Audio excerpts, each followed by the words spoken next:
Hi everybody, today I'm going to be doing an overview of the SNES Mini, which I think most people have heard of. If not, then I'll try my best to explain about the system.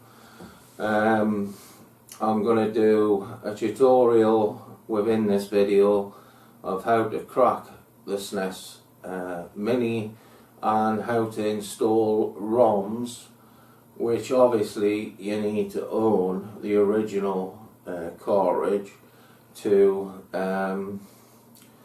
use the ROMs. Wink wink. Now I'm going to also show you how you can play like Mega Drive games and stuff like that. I have the N64 isn't supposed to be that good of an emulator, so I won't be showing you that. And I'm not going to show you, even though it's apparently possible. I've tried my best to get Neo Geo games working on it and arcade games, but that just broke my system. Now let's move on to the actual overview of the system before I go into the technical details, which will be handy if you actually buy the system. Now the system is really small but really cute. It's got all the details of the original Super Nintendo hardware, so the European hardware and the Japanese hardware. It's quite nice. You can also get in the American style system, which is more blocky, which some people prefer, but the only thing that makes this different is you can't actually use cartridges, and the front where the controllers go, you actually need to open this to put your controllers in. It's not a USB connection, it's a very specific connection, and you're going to have that hanging while you're using it, so that's the only drawback if you're a perfectionist. Comes with two perfect joypads with lovely weight to them, if not the better than the originals, because they've got that extra weight. The controllers come with 6 feet of cable, which for most people isn't enough, maybe. So either get yourself an extension, which are cheap extensions, which are cheap. 2 would probably cost you about a tenner. But the utility that I would or the add-on I would recommend the most is a wireless controller. The battery lasts for ages on this particular one, and I've had 2 different types and both of them have been of high quality and lovely weight again, and USB charge, like I say, lasts for ages, and it's just the way to play it as far as I'm concerned, because normally, well, I don't want wires hanging about, and normally I'm further than 6 foot away, but that's about 25 quid, so you might not buy it along with a system if you can't afford it. It comes in a fantastic, lovely packaging, lovely and cute. It comes with 21 games or 20 games and one sort of game that wasn't released, which is Star Fox 2, which I haven't tried yet because I wasn't a fan of Star Fox 1. So moving on to the game list, there's Contra 3, the Alien Wars, which is a fantastic side-scrolling shoot 'em stroke beat 'em up. You don't actually beat anyone up, you actually shoot them, but you're actually a person, not a spaceship. And Donkey Kong Country, which is a bit of a Marmite game, I think. I don't particularly like it, but I like how they did the graphics. But it just didn't resonate with me. Earthbound, which is one of the best RPGs on the system. It's not about like a Final Fantasy clone or a Chrono Trigger clone. It's like sort of modern day aliens, biscuits for to restore your HP, baseball bats, broken baseball bats and all kinds to fight with, multiple party members, and an interesting story. And I think it's great gameplay, the combat and so forth, and the exploration. So Earthbound is arguably the best game on the system, which is a surprise, I suppose.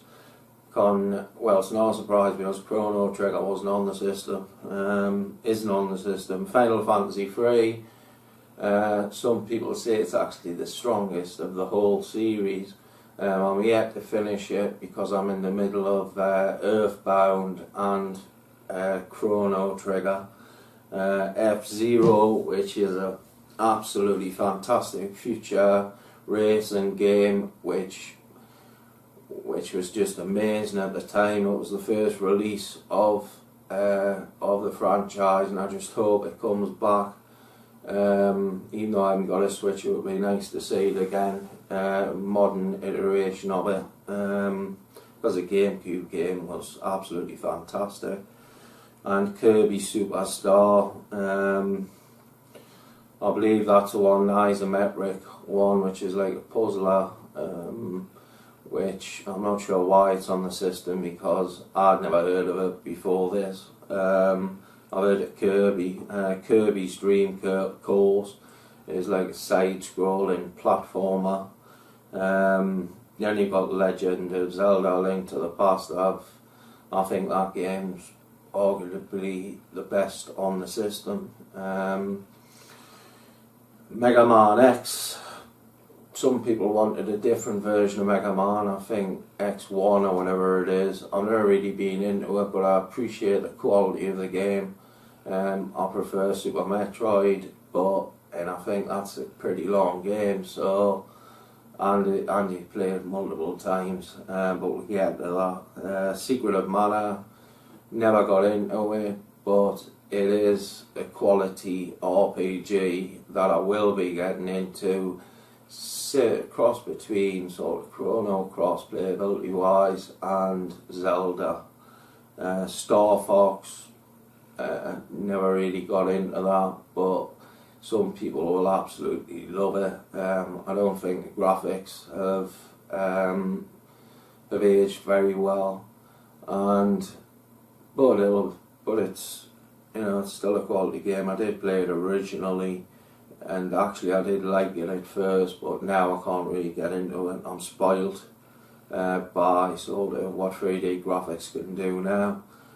Star Fox 2, which never was released officially, but this is like as far as they got in development, and I think they put some finishing touches to it, so you're getting a game that was never released.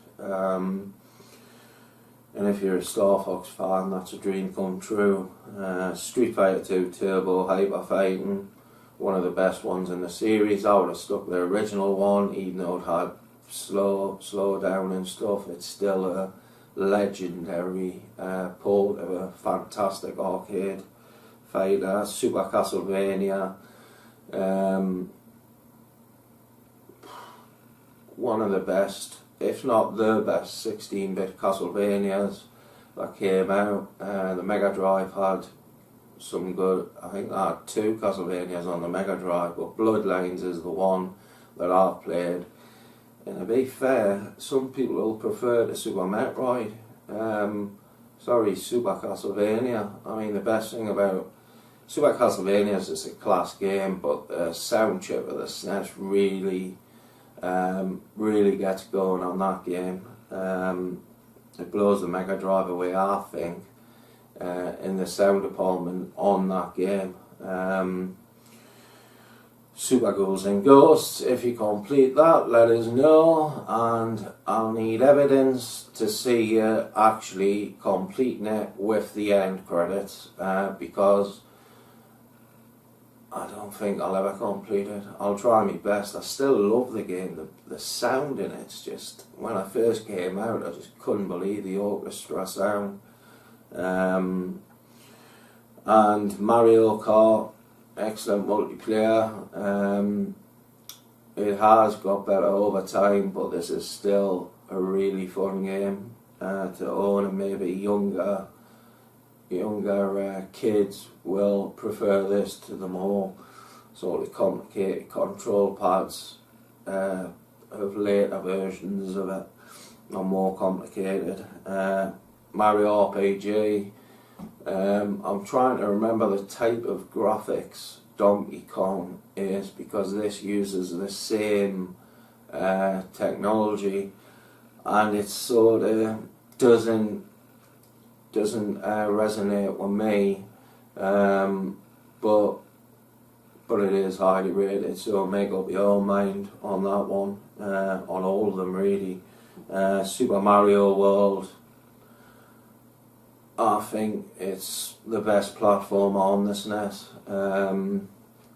It even gives Sonic 2 a run for its money, and Castle of Illusion, Mickey Mouse, which I have completed, but I'll move on to that some other time. In fact, I've done a video, Sonic versus Castle of Illusion, and I thought Castle of Illusion was better. But moving back to Mario, arguably the best platformer ever really. Sort of that type of platformer, not sort of Metroid, what do they call it? Castle-oid or something, some new type of game. So like the cartoony platformer Mario World, great for kids, and instead of buying them Switches and stuff like that, they will love this. Super Metroid, I'm not sure what more I can say about this, but I'll just say a couple of things. I think it's the best version of Metroid. I think the atmosphere is amazing. The sound engineering or whatever you want to call it is perfect. The atmosphere it creates with the graphics and the sound is just was like years out of its time. With the gameplay as well, created a genre. Any game that does that is worth your time, especially if it's good. Super Punch Out, really tough boxing game. Not played it too much. I'm sort of playing VR boxing at the minute, which I don't think you can beat because it gives you a hell of a workout. Something I'm going to review in the future is Sony PS VR. So Punch Out, I think everyone will enjoy that, but it's hard. Yoshi Island, good platformer. Some prefer to Mario, unbelievably, but still a quality game. So what we're left with is the best 70 quid you'll ever spend, and I can see why this sold out so quickly. But now if you go to amazon.co.uk, not sure about .com, but in the UK there seems to be a lot of stock, and I would grab one without hesitation, especially when you find out its true potential, turning 21 games into up to 200 on various systems, 200 or 300, I can't remember what, but I'll be showing you after this. So I think I've covered everything. Connections, it's powered by USB connections, so if your TV has a USB port, that'll power the system, which is great. If not, it's a pain because you don't get the a USB plug which you would plug into your socket, then plug your USB cable, and you don't get one. So if you haven't got a USB on your TV, order one of those when you buy one of these. And it's a standard HDMI, which the lead's pretty thick actually.